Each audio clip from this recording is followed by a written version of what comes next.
Hola a todos, soy Alejandro Saavedra y esto es una edición más de Observatorio Social.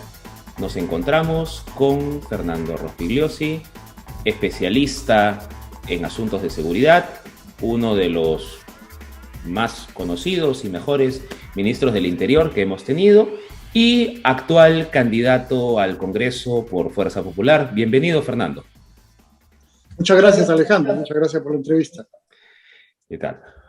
¿Cómo estás? Fernando, la pregunta que viene a la mente de todos los que conocemos tu trayectoria y hemos visto el desenvolvimiento de nuestra agitada política en estos últimos años, ¿qué te motiva a postular al Congreso?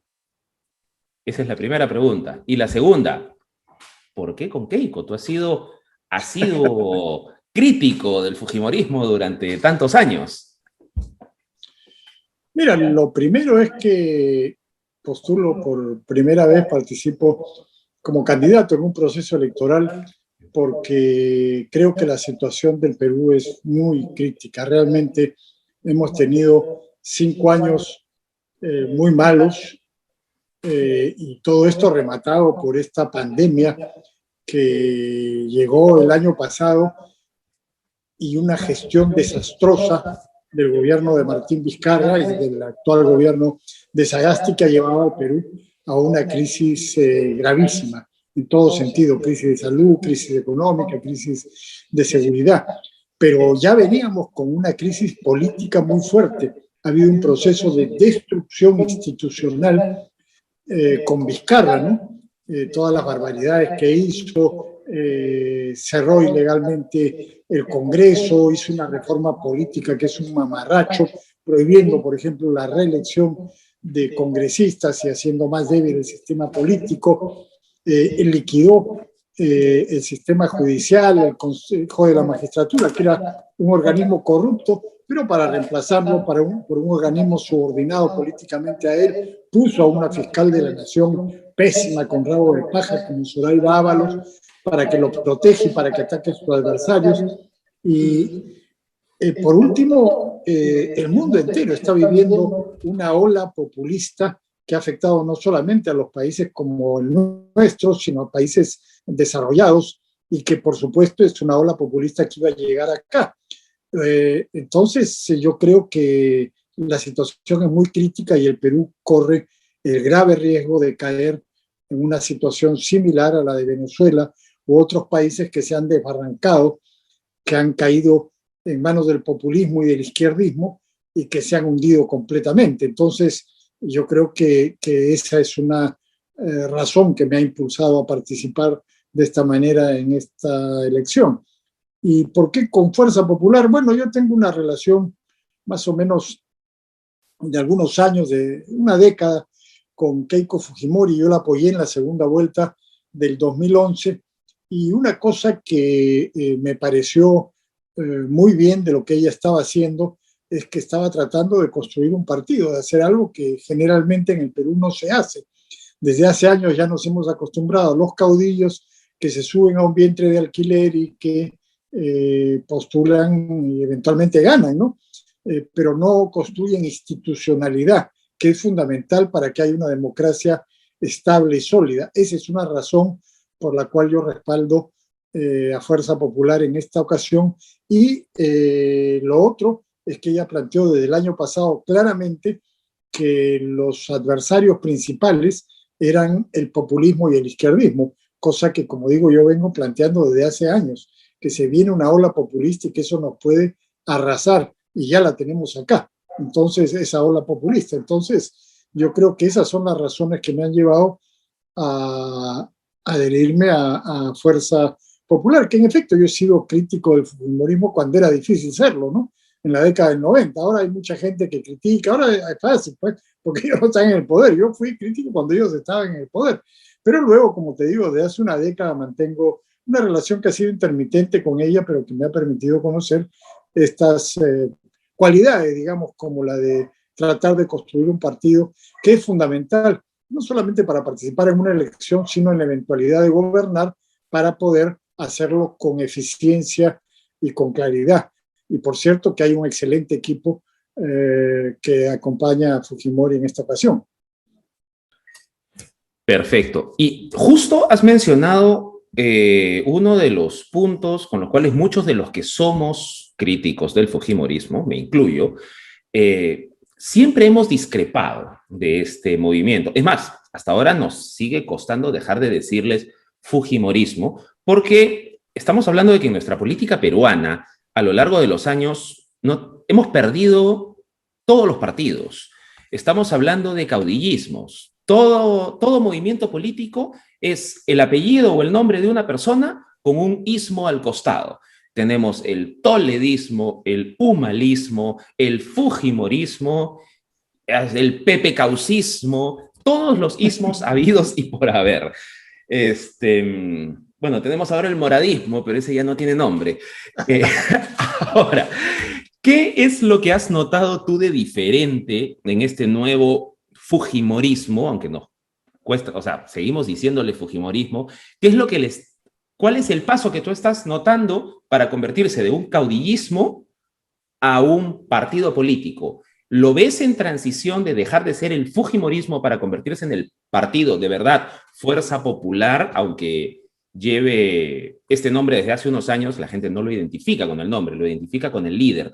¿Tú ves a Fuerza Popular como un partido a futuro, lo que pudiera llamarse, que pueda incluso prescindirse de algún Fujimori en algún momento, algo que no sea un partido dinástico, como se le acusa frecuentemente? Mira, desgraciadamente esa es una tradición política peruana muy arraigada, desde siempre, el siglo XX, el leguismo, el aprismo, que era Víctor Raúl Laya de la Torre, que mantuvo el control y el liderazgo del partido durante toda su vida hasta el día en que murió, y luego fue reemplazado por Alan García, que igual mantuvo el liderazgo absoluto del partido hasta que murió. Pero, digamos, el APRA era un partido organizado. Belaundismo, desde el año 56, Fernando Belaunde, hasta que murió, mantuvo también el liderazgo indiscutido de su partido, y todos decíamos belaundismo, y así sucesivamente. Entonces, eso es muy difícil de eliminar, de sacar, de desterrar. Pero hay diferencias, ¿no es cierto? O sea, digamos, el APRA fue hasta hace poco un partido organizado, ahora incluso ha perdido la inscripción, esperemos que se recupere. Acción Popular, ¿qué cosa es hoy día? Hoy día tenemos a Lescano al frente de Acción Popular, que es un populista izquierdista, pero ya no es un partido. Imagínate si el candidato hubiera sido Raúl Díaz Canseco, ¿qué diríamos? Que es un partido de centro-derecha, ¿no es cierto? Raúl Díaz Canseco es un empresario de centro-derecha, o Alfredo Barnechea, pero ahora el candidato es Lescano, entonces es de izquierda populista. Ya no es un partido. Mira los candidatos que tiene al Congreso, eso ya pasó en la historia. Ya Acción Popular prácticamente desapareció como partido y ahora es un vientre de alquiler donde hay un individuo como Lescano que está a la cabeza. Entonces, bueno, eso es muy difícil de cambiar y en efecto en Fuerza Popular existe eso también. Pero como digo, hay diferencias, ¿no? El APRA era un partido organizado, Fuerza Popular es un partido organizado. Yo lo he visto en esta década, como te contaba, a partir del 2011 a mí me han invitado intermitentemente a participar en reuniones de Fuerza Popular, y entonces yo veía que había realmente un interés, hacían escuelas para los afiliados, se reunían, se organizaban, cosa que no hay en otros grupos. Mira, por ejemplo, Foresight o el mismo Acción Popular o la inmensa mayoría de los que se llaman partidos no son nada, jamás tienen una reunión, nada, solamente aparecen cuando están las elecciones. Entonces, es verdad que hay este caudillismo y que el apellido juega un rol fundamental, pero hay organización también, a diferencia de otros. Esperemos pues que esta organización sirva para realmente institucionalizarse lo más posible, pero es lo que hay, ¿no?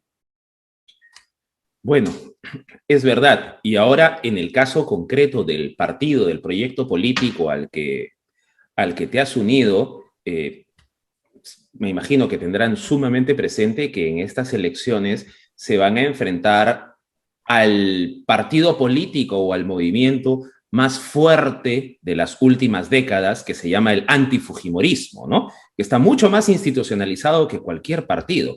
Es decir, Fernando, tú has sido crítico de Fujimori cuando estaba en el poder y ahora te unes a Fuerza Popular cuando el antifujimorismo está en todo su esplendor. Te gusta comprarte los pleitos, ¿verdad? Sí, sí, sí, sí, sí, sí, siempre estoy con el que está abajo, no con el que está arriba. Yo soy un crítico del poder, es verdad, siempre lo he sido toda mi vida. Pero es verdad que el antifujimorismo es muy fuerte y recordemos, también hubo un antiaprismo fortísimo.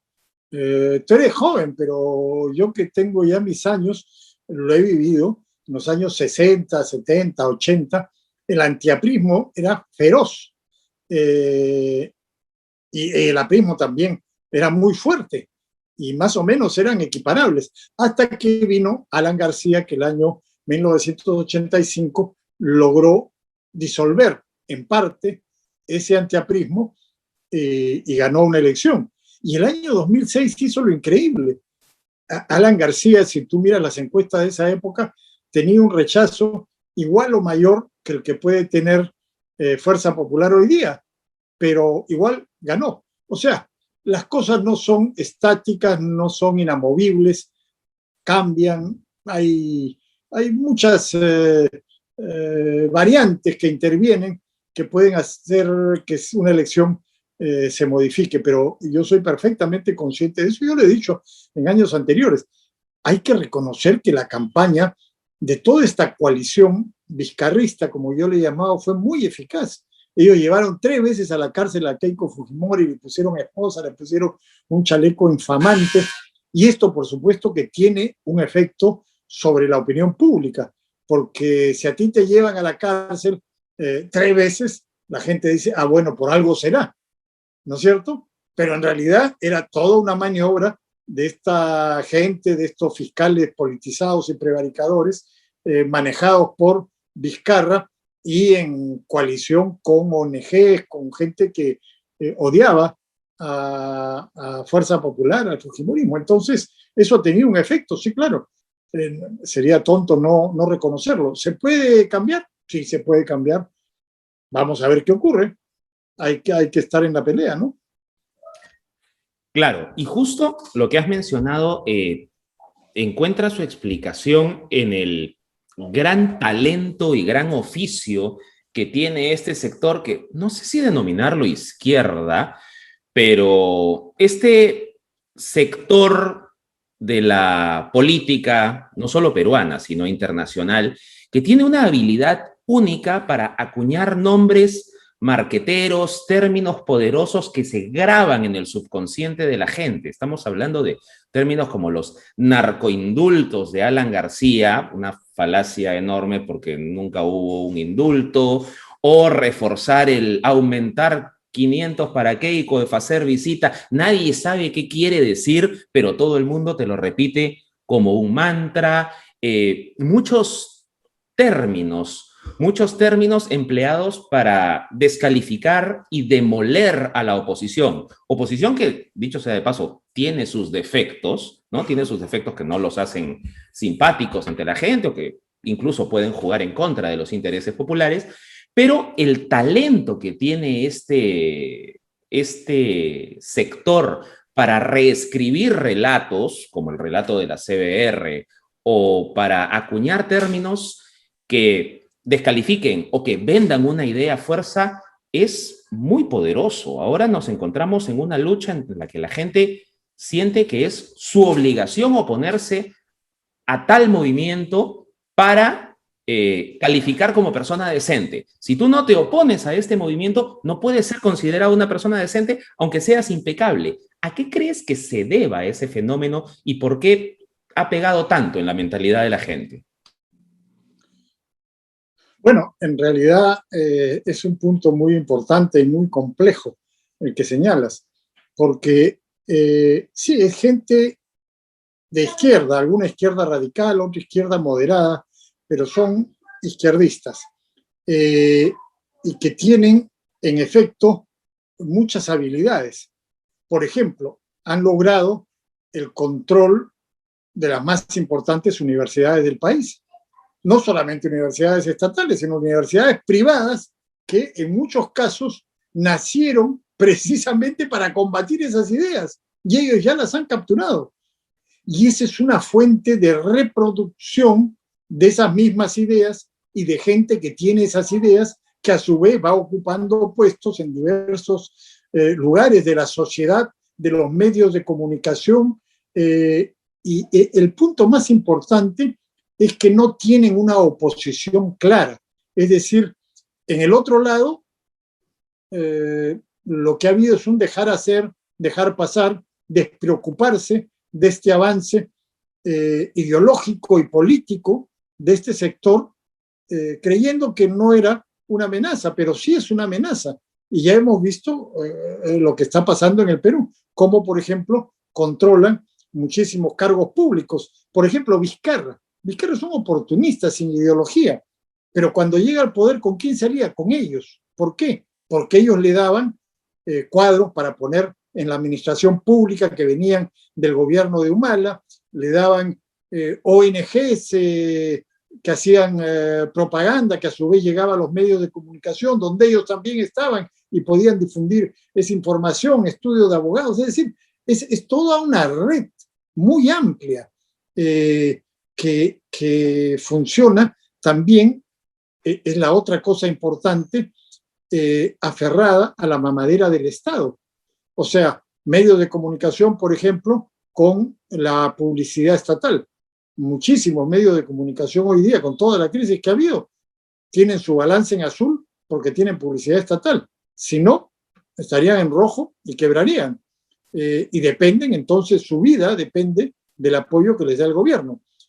Las consultorías, que no son pues 10, 20, 50 tipos, son miles, miles y miles que viven del Estado. Y entonces conscientemente esta gente reparte esas prebendas, son cientos de millones de soles cada año, y tienes entonces a un conjunto de intelectuales, de opinólogos, de analistas que están vinculados de esta manera tan fuerte con los gobiernos. Entonces se va creando ya toda una armazón que no solamente es ideológica, sino que es vital para ellos. Por eso, por ejemplo, cuando tumban a Vizcarra, esta gente hizo lo posible y lo imposible por sacar a Manuel Merino y lo logró, porque era vital para ellos, su vida depende de esto, ¿no?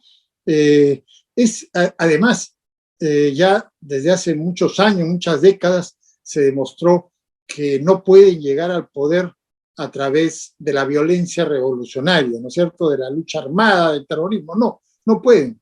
No, aquí en el Perú nunca pudieron hacerlo. Todo fue una fantasía, lo de Ismael Guzmán, etcétera, pero ya está demostrado eso en el mundo entero, que no pueden. Entonces ahora la vía electoral, como Chávez en Venezuela, como lo han hecho en otros países, en Brasil, en Argentina. Entonces, ahora lo que tratan de hacer es la misma gente que antes era radical y que pregonaba la lucha armada, que ahora lo que quiere es ganar una elección, hacerse del poder del Estado y llevarnos a donde ya sabemos. Entonces, toda esta gente, no es que algunos tienen teorías conspirativas, que es una especie de comité central desde el extranjero que lo dirige, no, son muchos grupos, a veces enfrentados entre sí, pero sí tienen objetivos comunes y se unen, como se unieron alrededor de Vizcarra, por ejemplo, y después ahora se han unido alrededor de Sagasti, y mañana se unirán alrededor de cualquiera de la media docena de candidatos que tienen, que eventualmente pueda pasar a la segunda vuelta y llegar al gobierno. Se van a unir, sin ninguna duda, porque se les va la vida en ello, ¿no? Ellos viven de eso y además quieren hacerse del poder completo y llevarnos por el camino de Venezuela. Claro, entonces estamos hablando de grandes intereses de grupos de poder o grupos que, mejor dicho, controlan el discurso académico, controlan el discurso en las comunicaciones. Es como una especie de infiltración ideológica que poco a poco va calando en la sociedad, porque ahora cualquier ciudadano de a pie medianamente informado tiene que hacer obligatoriamente los deslindes políticamente correctos antes de poder hablar de cualquier cosa. El mundo un poco como que está polarizado, como que uno trata de adaptarse al discurso políticamente correcto para no quedar como un cualquier caricatura que se le ponga, como un corrupto, como un aprofugimontesinista, como un antivacunas que ahora está tan de moda, como un conspiranoico.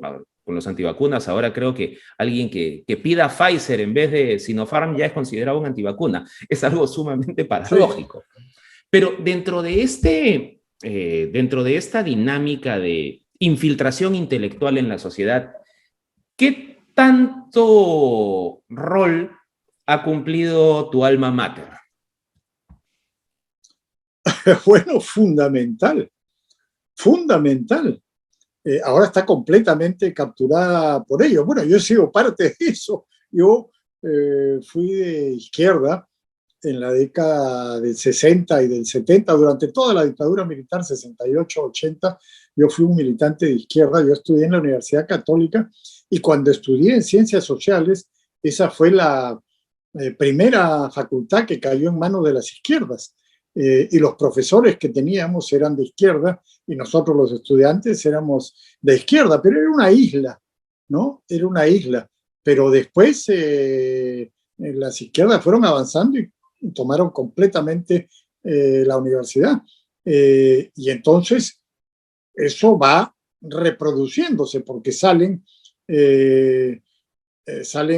profesionales que van a ubicarse en diversos lugares de la sociedad, en puestos importantes en la sociedad, en el Estado, y van difundiendo esas ideas y apoyándose entre ellos y reproduciéndose entre ellos. Ahora, si tú eres de derecha en la Universidad Católica, ya no subsistes prácticamente, ¿no? O estás completamente aislado.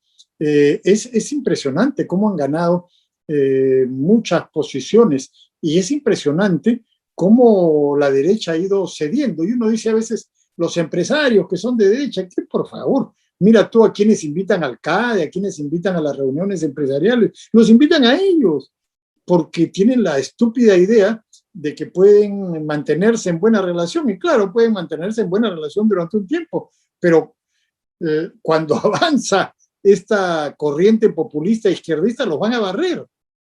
Y ya estamos viendo, por ejemplo, el Congreso es muy claro. No es que los partidos que ganaron Acción Popular y otros eran de izquierda, pero el populismo izquierdista arrasó en el Congreso y han hecho barbaridades que ponen en peligro la estabilidad económica. Entonces, es una cosa que es muy peligrosa y como digo, no hay oposición, no hay nadie que con suficiente claridad de ideas y ideas distintas a las que tiene esta gente, los enfrente, y los enfrente como debería hacer. Es decir, no hay universidades que produzcan un pensamiento y profesionales distintos. Es decir, hay universidades que no se meten, pero precisamente eso. Pero no hay universidades que hacen lo que las universidades de ellos sí hacen, formar a gente ideologizada. No hay en ninguna parte. Y a ver, mira, las ONGs, prácticamente todas las tienen capturadas.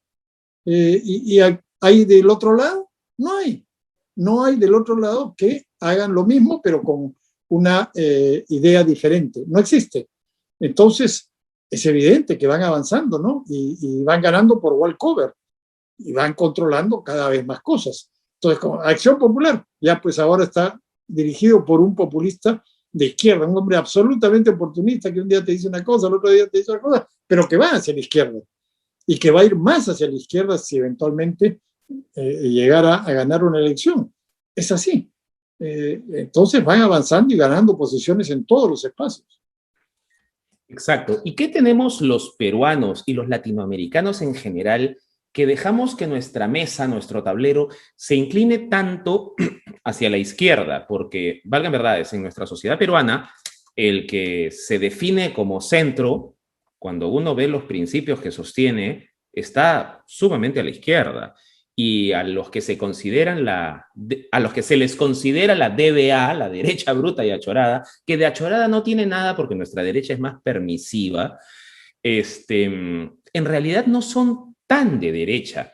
Hace poco acá en el observatorio hicimos un experimento de correr en el diagrama de Nolan los distintos planes de gobierno o posturas de los principales candidatos, y resulta que los candidatos tildados como de ultraderecha, léase Keiko Fujimori, Rafael López Aliaga, en algunos casos algunos tildaban de ultraderecha a Hernando de Soto, en realidad salen bien corridos al centro.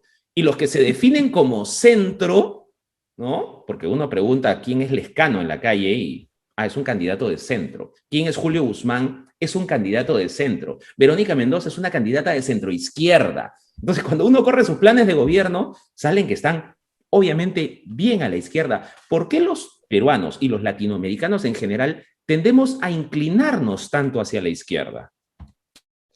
Bueno, porque ha habido este avance, este pensamiento izquierdista que ha ido calando sistemáticamente, sobre todo a nivel de los intelectuales que han ido capturando universidades, y eso se ha ido reproduciendo. Eso ha sido fundamental. Universidades y medios de comunicación. Y ese ha sido un espacio que ha dejado la derecha en blanco. O sea, como decía antes, han ganado por walkover, porque los que se supone son partidarios de un punto de vista distinto a los empresarios, a ellos no les ha interesado nunca esto y creen que las cosas caen del cielo, caen por su propio peso, y nunca es así en la sociedad. Nada cae del cielo, nada cae por su propio peso. Hay que interpretar la realidad, y ellos han ganado en esa interpretación de la realidad. Mira, en Chile, es asombroso lo que ha ocurrido en Chile. A Chile le ha ido muy bien durante los últimos 20 años.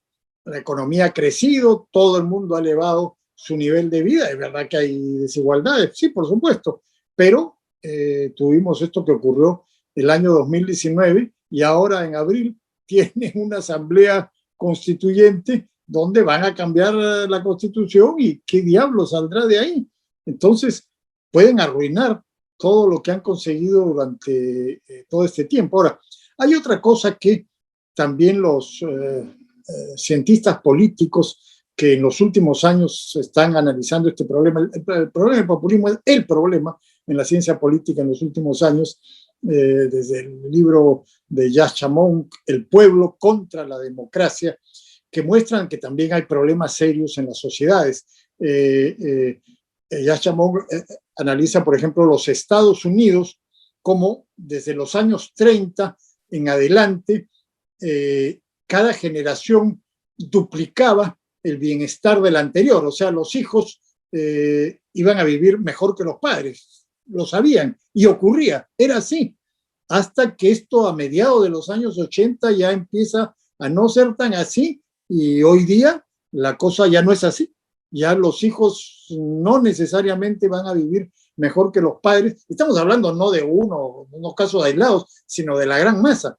Entonces, ese es un problema. La desigualdad ha aumentado, y la gente se siente frustrada. Por eso este descontento universal con las élites que están poniendo en cuestión la democracia misma. Y lo estamos viendo en Estados Unidos, en Europa. Entonces, hay un problema ahí serio que no ha sido resuelto y que contribuye a eso también. Y a esto se le suma, como te digo, la batalla ideológica que ellos han ganado. Por ejemplo, un caso que a mí me ha sorprendido muchísimo ha sido el de España. Es impresionante cómo han logrado dominar. Ahora domina ya la política española un partido extremista, chavista como Podemos, junto con el PSOE, pero han cambiado la historia.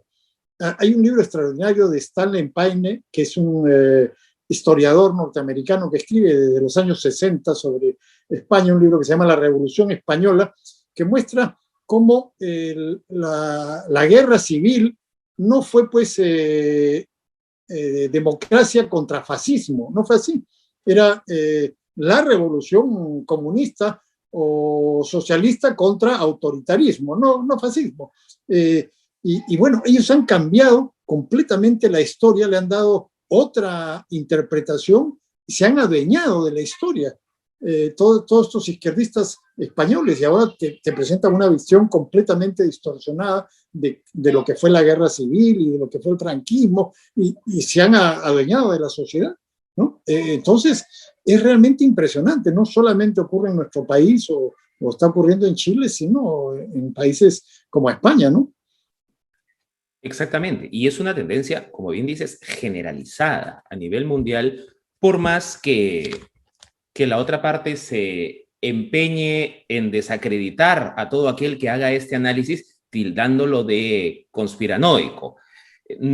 Como bien dijiste, no es que hay una sola mesa donde se sienta un gran directorio a ver cómo controla el mundo. No, son muchísimos grupos de poder con ideologías y objetivos similares que van copando poco a poco el discurso. Ahora, si esto se quedara en discurso, no sería grave porque no pasaría de ser una discusión entre académicos, porque valgan verdades, al 80-90% de la población, hablemos del peruano, que el peruano es emprendedor, es empresario, quiere su día a día, es práctico, las disquisiciones ideológicas no le importan mucho. Sin embargo, al haberse apropiado de los estamentos estatales y al definir políticas públicas y meterle mano al presupuesto nacional de esta forma para sus gastos, la vida del peruano se está viendo afectada. Entonces, ¿qué podemos hacer? ¿Qué se puede hacer? ¿Qué se puede plantear para hacer que el peruano promedio, que es pragmático, es práctico, quiere comida, seguridad, carreteras, educación, salud, se vincule un poco más a la parte política e identifique y pueda desgranar, pueda separar el trigo de la paja en el discurso político y, bueno, no dejarse vender con tanta facilidad ideas que suenan bonitas, pero que en la práctica nos están llevando, hay que ser crudos, nos están llevando al abismo, que es lo que estamos viviendo en estos últimos años. Mira, se requiere habilidad política para llevar estas ideas en términos sencillos y prácticos y que la gente los asuma, los apoye y los respalde. Eso es lo que se necesita. Ahora no siempre hay eso, no siempre hay esa habilidad política para ganar los corazones y las mentes de la gente. Se requiere también sistemáticamente explicar las cosas. Ahora ha visto que hay unos programas que hace, unos spots que hace Lampadia sobre el crecimiento, sobre el desarrollo, que son muy interesantes. Pero eso recién acaba de aparecer ahora, hace algunas semanas, algunos meses. Durante años se ha dejado que ellos avancen. Quiero ponerte un ejemplo. Acabo de escuchar que esta señora Verónica Mendoza dice que hay que nacionalizar el gas. Nacionalizar el gas. Ya. El año 88, la empresa Shell, que es una de las empresas más grandes del mundo, la más grande del mundo, descubrió el gas de Camisea. Invirtieron millones y millones de dólares perforando, porque eso es una cosa que cuesta mucho, la exploración, y encontraron el gas de Camisea. Y las izquierdas, que eran muy fuertes en el Congreso en aquella época, en el gobierno de Alan García ganó, y segundo, ¿quién llevó? Barrantes de la izquierda, y la izquierda tenía infinidad de congresistas, una fuerza muy, muy importante, se opuso a muerte a que la empresa Shell, que había encontrado el gas, lo explotara. No, la empresa imperialista. Total, como el gobierno de García estaba débil, se dio ante la izquierda y la Shell se fue. Año 88, el gas de Camisea quedó bajo tierra. Recién es el año 2001, en el gobierno de Toledo, cuando gracias a Pedro Pablo Kuczynski y a Jaime Quijandría, que era ministro de Energía y Minas, se retoma ese proyecto y en 3 años teníamos el gas de Camisea en la costa. Se licitó el proyecto, ya no con una gran compañía como la Shell, sino con otras compañías más pequeñas, se hizo el gasoducto rápidamente. 2004 tuvimos gas Y gracias a eso tuvimos el gran crecimiento, porque el crecimiento se debe a la minería y al gas. ¿Por qué? Porque no había electricidad suficiente para las grandes plantas mineras, para las grandes minas que había en ese momento, que consumen muchísima electricidad. Y gracias al gas tuvimos electricidad barata, y bueno, ahora tenemos gas en las casas, gas en los taxis, pero sobre todo electricidad abundante y barata. Se hizo rapidísimo, funcionó. La izquierda lo liquidó en el año 88. Se hizo en el 2001 con empresas privadas y ahora esta señora quiere nacionalizarlo. Quiere volver a arruinarnos como nos arruinó la izquierda en el año 88. ¿Quién sabe esto? ¿Quién lo dice? Nadie lo sabe. Y esto, bueno, entonces que se vayan estos imperialistas, hay que quitarles todo, el gas es nuestro. Por favor, si no hubiera sido por ello, por estas empresas privadas, no tendríamos gas. Es evidente, el Estado no funciona, es un pésimo empresario. Pero estos mitos no se refutan, nadie los refuta. Y esto había que haberlo hecho desde el principio. En este caso el gas, desde el 2001, explicarle a la gente, miren, ahora tenemos gas porque hay empresas privadas que lo han hecho y gracias a eso todos estamos creciendo, todos los peruanos nos hemos beneficiado con la energía barata y con el crecimiento del país. Y si hubiera sido por la izquierda, nunca hubiéramos tenido gas porque ellos se pusieron en el año 88. Nunca se explicó eso. Y ahora viene esta oportunista, esta populista, esta izquierdista, y empieza a contar un cuento que de repente hay gente que lo cree y nos arruinaría, pues, nos llevaría al desastre si es que en efecto se estatiza el gas. Entonces, es cuestión de ganar la batalla ideológica y política, explicar las cosas en términos sencillos para que los peruanos entiendan, cosa que se puede hacer pero que no se ha venido haciendo. Esta propuesta, esta idea de Mendoza, es algo similar al relato, a la idea planteada por Lescano acerca de los recursos minerales, ¿no? De la extracción. Ahora, ¿qué empresa en su sano juicio va a querer venir a extraer minerales bajo esas condiciones? Yo vengo, yo trabajo, yo exploto, yo extraigo, pero el mineral se queda en el Perú. Entonces a mí me estás pagando como empresa internacional mi jornal como excavador. No, ninguna. O sea, claro, si el Perú fuera el único país del mundo donde se puede hacer eso, pero hay 50 países donde pueden ir. O sea, hay competencia.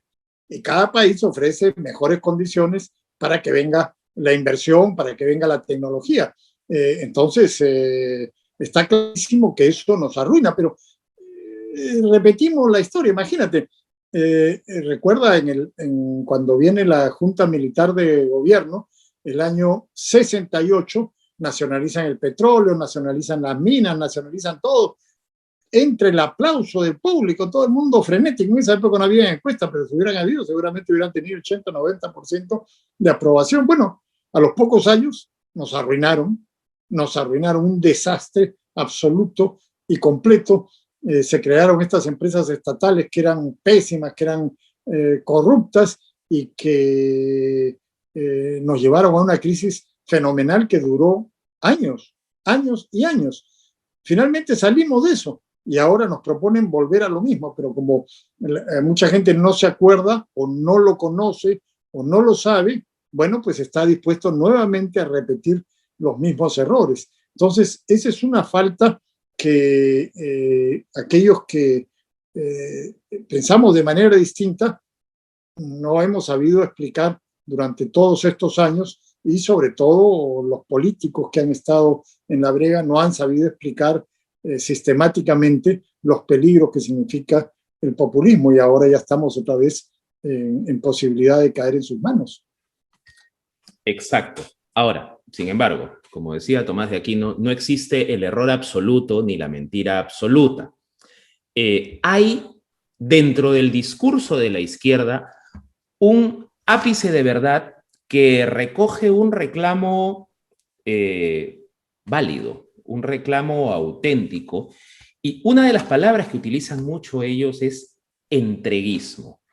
Y esto probablemente se deba a la corrupción, ya que muchas veces cuando el Estado peruano ha negociado con privados para entregar recursos naturales, explotación, para permitir que empresas extranjeras vengan, sí ha ocurrido que las condiciones eran muy desfavorables para el Perú y muy favorables para la empresa extranjera, o para la empresa, empezando, por ejemplo, por las AFP. ¿Qué es lo que ocurre con el Estado peruano que tiene tan poco poder de negociación para imponer mejores condiciones? No ser el Estado empresario, obviamente, que ya sabemos que lo hace pésimo, pero sí somos, como dicen, campeones mundiales pagando mucho por muy poco. ¿Qué nos falta como país para negociar mejores condiciones para cada una de estas iniciativas? Bueno, lo que no hay pues es un Estado fuerte, un Estado, o sea, no hay una burocracia estatal que sea competente, honesta, responsable. Hay solamente pequeñas islas, por ejemplo, el Banco Central de Reserva, que por supuesto, y es un objetivo del Lescano, de Mendoza y de todo, quieren liquidar el Banco Central y ponerlo a su servicio. Por ejemplo, el Banco Central, que es una institución autónoma y que ha mantenido un nivel extraordinario, pero eso no se da pues en todos los niveles del Estado. Otra de las instituciones tradicionales muy buenas, la Cancillería, y miren lo que está ahora. Mira cómo ha caído en este juego absurdo de las vacunas, y ahí está pues la negociación, justamente lo que tú planteas, la negociación. Aquí, y era una negociación de vida o muerte para los peruanos, que había que negociar con las empresas que vendían las vacunas, y si hubiéramos podido hacer como Chile, que sí tiene un Estado, podríamos haber tenido millones de vacunas Pfizer o cualquier otra de calidad. ¿Y qué tuvimos? Tardíamente, las vacunas chinas, que son las de menor calidad y las más caras. ¿Por qué? Bueno, porque hubo una serie de sinvergüenzas y de ineptos negociando. Y entonces los chinos vinieron, repartieron vacunas y quién sabe más qué repartieron y ganaron, pues. Bueno, pues esa es la consecuencia de tener un Estado como el que tenemos, ¿no? Desgraciadamente es así, y una de las tareas más importantes es tener una burocracia estable, honesta y competente, cosa que hasta ahora no se ha podido construir, desgraciadamente. Entonces, llega un gobierno y lo que hace es poner a toda su gente y viene y cambia simplemente la camiseta de la corrupción. Bueno, ese es un problema serísimo, ¿no? Claro. Ahora, en cuanto a la parte institucional, me parece que los lineamientos de las instituciones y el marco que permite, por ejemplo, nuestra constitución o el marco legal para hacer las cosas, creo que está aceptablemente bien dado. El problema es la gente que ha llegado a hacerse del poder. Y es curioso que no hayamos aprendido la lección porque los nombres son básicamente los mismos. O sea, los que tenemos un poco de memoria para estas últimas décadas, recordamos tu gestión al frente del Ministerio del Interior y recordamos lo que fue la gestión después de que te sucedió nada menos que Gino Costa. O sea, ¿qué es lo que dejaste tú y qué es lo que hicieron con el sector posteriormente? Ahora, Costa, por poner un ejemplo, representa a toda esta tendencia política y a todos estos mismos nombres que se vienen repitiendo en lo que tenemos ahora como partido de gobierno que ha llegado fuera de las urnas. ¿Cómo han hecho para pervivir, o sea, metidos tanto tiempo y siempre colocarse, siempre suceder a los gobiernos anteriores, hacerse del poder de esta forma? ¿Y cómo consideras tú que está el país con esta gestión que tenemos? Bueno, creo que es evidente que está pésimo, es un desastre desde todo punto de vista, ¿no? Ahora estamos gobernados por un grupo de intelectuales de izquierda que han demostrado ser absolutamente incompetentes para realmente hacer las cosas que se tienen que hacer. Pero funciona pues con redes. Mira, por ejemplo, cuando se descubrió el caso este de los llamados cuellos blancos, que no es, como dijo el gobierno de Vizcarra, una organización criminal, no es así. Son redes de corrupción que funcionan dentro del sistema judicial, que existen desde siempre y que, bueno, fueron magnificadas en esta ocasión, pero esas cosas ya sabemos que siempre han existido, estos jueces corruptos, estos funcionarios corruptos. Pero pongámoslo como ejemplo, un ejemplo micro de cómo funciona esto. El juez tal apoyaba al otro juez y le decía, mira, hermanito, ponme a esta persona, y la metía por acá y ponían al otro y se iban ayudando entre ellos y iban controlando, no como una organización, sino como una red de corruptos que se apoyaban mutuamente. Bueno, en otro plano, esta gente que tú señalas funciona así. No digo que sean como esos jueces corruptos, no, algunos son corruptos, otros no, pero funcionan así. Son redes que se apoyan mutuamente, desde los medios de comunicación, desde la universidad, desde los cargos estatales. Entonces, tú lo ves, pues van, por ejemplo, en la función estatal, van girando, pasan de un ministerio a otro, pasan de un puesto a otro, salen un momento, van a una ONG o van a una universidad y después regresan al puesto público. Así funciona, son redes que se van apoyando mutuamente y que son muy fuertes, muy poderosas y que están vinculadas también al extranjero, ¿no? Entonces también son los corresponsales de los medios de comunicación extranjeros y tienen relación con las universidades extranjeras y una serie de cosas que te dan beneficios y ventajas. Si tú no estás metido en estas redes, difícilmente vas a conseguir una beca, difícilmente vas a poder ir a los eventos que se hacen en el extranjero. No, todo lo tienen realmente muy controlado y si tú te sumas a ellos, pues te va a ir bien y si no estás con ellos, pues te va a ir mal. Entonces, así funcionan estas redes que son muy poderosas y que han ido ocupando los puestos más importantes en el Estado, ¿no?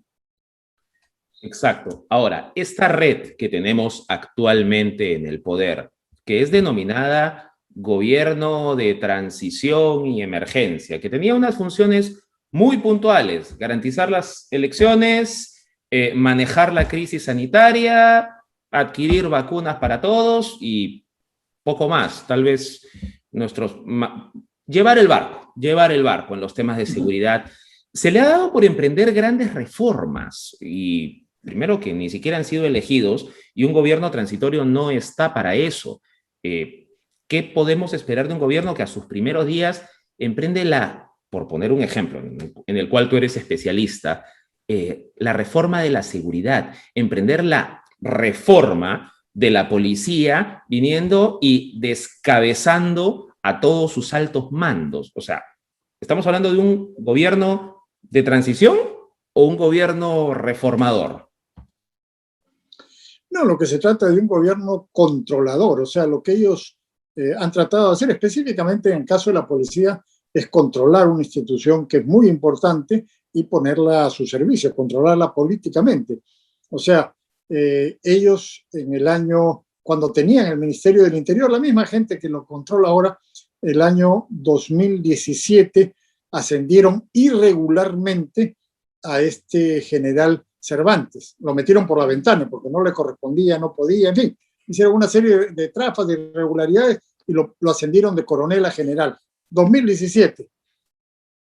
El 1 de enero de 2018 se convirtió en general.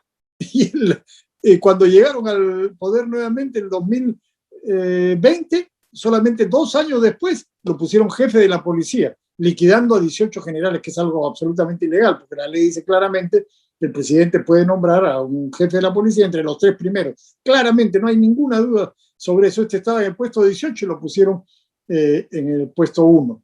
¿Para qué? Para controlar políticamente a la policía. O sea, lo de reforma, lo de cambio es un cuento, eso no lo puede creer nadie. Lo que quieren es controlar políticamente a la policía para ponerla a su servicio, cosa que es muy importante con una institución tan fuerte, tan grande como la policía. Y además han tratado de humillarla, de maltratarla, de bajarle la moral, acusándolo de asesino, de una serie de barbaridades que por supuesto no son ciertas. En las Fuerzas Armadas intentaron lo mismo. una comisión de notables para hacer la reforma de las Fuerzas Armadas. Los militares se les pararon inmediatamente y liquidaron esa posibilidad. La policía no ha tenido tanta fuerza para hacer eso y la tienen más o menos sometida con este individuo que han puesto al frente. Ahora, lo de hacer los cambios y la reforma, por supuesto que ya se ha ido diluyendo. No van a poder hacer mucho, pero lo que quieren es controlar la cúpula para de ahí empezar a controlar todo lo demás. Han empezado controlando la cabeza y de ahí empiezan a controlan la dirección de inteligencia, que es importante, y así van controlando puestos clave, los viceministerios, por supuesto, y a partir de eso van tejiendo pues una red de clientela para controlar una institución tan básica como la policía. ¿Perdurará esto?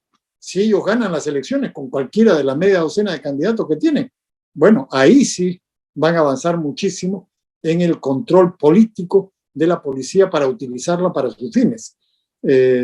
Por eso también es importante que no ganen, ¿no? Pero si lo logran, con cualquiera de estos, ¿no? Con cualquiera de los candidatos que tienen, que son varios, ellos inmediatamente ya avanzarían realmente en temas mucho más profundos, decía.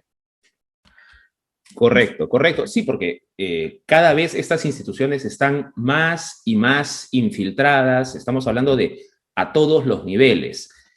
Justo te anticipaste a mi siguiente pregunta, ¿qué es lo que debería hacer quien entre al gobierno? O sea, ¿de qué manera, con qué energía o gradualidad deberían irse depurando estas instituciones? ¿Cuál es el reto? Y aparte quería hacerte la pregunta como para hacer un poco de inteligencia ciudadana y que quienes nos están escuchando tomen un poco más de perspectiva.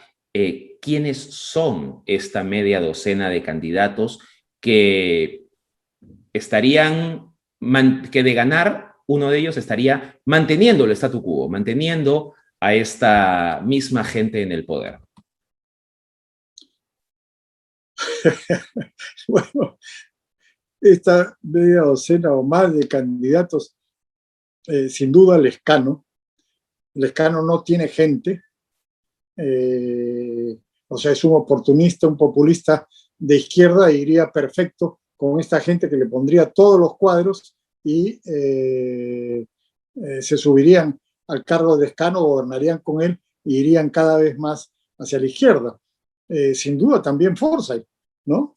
Tiene, por ejemplo, como vicepresidenta a Patricia Arévalo, que ha sido parte de todo este grupo de la Universidad Católica, vizcarrista 100%, no 99%, 100%, y que sin duda también es de este grupo, lleva como número 1 de la lista a Jorge Ní también, sin duda, se subiría al carro con ellos. Naturalmente, Mendoza, naturalmente Guzmán. Tú decías antes el centro. Guzmán en el año 2016 se presenta como el centro. Hoy día, ¿qué cosa es Guzmán? Un izquierdista. Mira, recientemente a quien puso como vocero de su partido, al ex congresista Richard Arce. ¿De dónde salió Richard Arce? Del Frente Amplio. Y lo ha puesto como vocero de su partido, cada vez más izquierdista, se ha izquierdizado. O sea, todos se van izquierdizando cada vez más, sin duda. Guzmán y estos morados, Sagasti, bueno, un intelectual de izquierda que antes estuvo con Susana Villarán y ahora entró con el Partido Morado. Entonces, Guzmán también es parte de esto, por supuesto, Arana del Frente Amplio, en fin, prácticamente un conjunto de candidatos. O sea, yo la división que haría es lo que están por la democracia y el libre mercado, y los que están con el populismo, el izquierdismo y el autoritarismo. Con la democracia y el libre mercado, claramente Keiko Fujimori, Hernando de Soto y López Aliaga. Por supuesto que hay diferencias varias entre ellos, de diverso tipo, pero son los que están con la democracia y el libre mercado, y al otro lado tienes 5, 6, 7, 8, no sé, que están, que irían con el izquierdismo, el populismo. Y ojo, no un izquierdismo y el populismo como el anterior, como el de Vizcarra, que tenía Zamora, que tenía Ceballos, que tenía esta gente que ya tiraba a la izquierda. No, van a ir mucho más a la izquierda, como lo demuestra este Congreso. Entonces, ese es un gran peligro. El peligro es grande y más o menos el escenario está claro. Ahora, ¿cuáles serían las medidas que debería tomar el nuevo presidente y el nuevo Congreso, que esperemos sea de, bueno, mayoría? Veo muy poco probable que quien gane alcance una mayoría en este Congreso, pero que esperemos que entre las distintas fuerzas políticas o las diversas individualidades insertas en algunos partidos, porque veo nombres interesantes en todos los partidos, o sea, por ahí hasta el mismo Forsyth se le ha colado algún nombre interesante, en el partido de Acuña también tenemos personas que valen. Entonces, este nuevo Congreso que va a ser mixto y el nuevo gobernante, que Dios quiera sea alguien que pueda y que esté dispuesto a sacarnos del hoyo en el que estamos, ¿qué debería hacer para fumigar estas instituciones? Mira, clarísimo, hay que hacer una coalición con esa línea divisoria, los que están por la democracia y el libre mercado. Y como tú dices, hay gente muy buena en varios partidos, incluyendo también en partidos que no necesariamente se definen con lo que te he dicho. Hay buenos candidatos en varios partidos. Ojalá que sean electos, porque eso es la otra cosa también. ¿Quiénes serán los que van a elegir en estas elecciones? Nadie sabe. Bueno, hay que hacer una coalición con estos grupos. Y en el caso de que tengamos un gobierno partidario del libre mercado y de la democracia, hay que hacer cambios inmediatos en las instituciones. Por ejemplo, una de las cosas más importantes es el sistema judicial, que lo han copado con el pretexto de los cuellos blancos, arrasaron con todo. El Consejo de la Magistratura estaba corrupto, por supuesto que sí, era muy corrupto, pero en lugar de cambiarlo, de reformarlo, lo que hicieron fue liquidarlo y cambiarlo con esta Junta Nacional de Justicia que ellos han capturado. Entonces, y poner a una fiscal de la nación vergonzosa realmente, como la que tenemos ahora. Entonces, eso hay que cambiarlo y ahí tienen que actuar el Congreso y el gobierno para avanzar hacia un sistema de justicia imparcial y despolitizado. Eso es importantísimo. Y otras instituciones también, el Tribunal Constitucional, por ejemplo, que ellos no dejaron que se cambie con el anterior Congreso y ahora está ahí en el aire, ¿no? Ya todos o casi todos han vencido su plazo y no hay un nuevo tribunal. O sea, hay instituciones que tienen que, y naturalmente las que están ya bajo el mando del gobierno, en este caso la policía, por ejemplo, eso se puede hacer rapidísimo porque eso depende del gobierno, ¿no? Sí, pero la Junta Nacional de Justicia, por ejemplo, ¿qué se puede hacer con este organismo? ¿Hay forma de retrotraer la figura, volver al Consejo Nacional o qué puede hacerse? Mira, no soy abogado, pero ten por seguro que los abogados van a encontrar la manera. Siempre encuentran la manera. Eso hay que cambiarlo. Así como los abogados de ellos, esa comisión que ellos nombraron con su gente y nos dio esta Junta Nacional de Justicia. Bueno, así hay abogados del otro lado que podrán hacer un cambio similar, pero en sentido inverso. Y habría que hacerlo muy rápidamente. Correcto. Ahora, ya, esto es en el estamento más alto de la seguridad interna, que es el Poder Judicial. Y ese